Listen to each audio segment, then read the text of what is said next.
Hey y'all, welcome to Basically Joyful.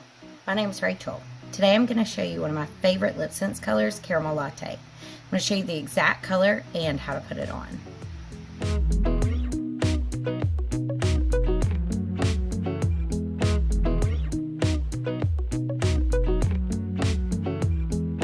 You always want to shake your LipSense to mix up that ST40 cosmetic grade alcohol and the pigments in your lipstick.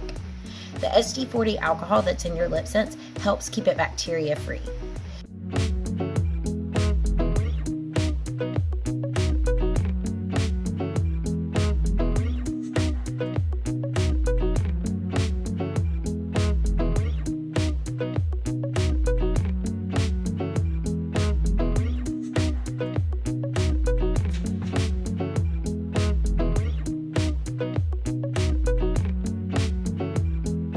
After your LipSense is dried and you've done 3 layers, you're going to put on our moisturizing glossy gloss.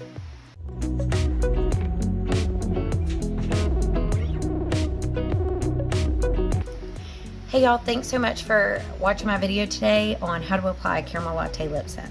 I hope that you'll check out some other videos and subscribe to our channel so that you can see what's next.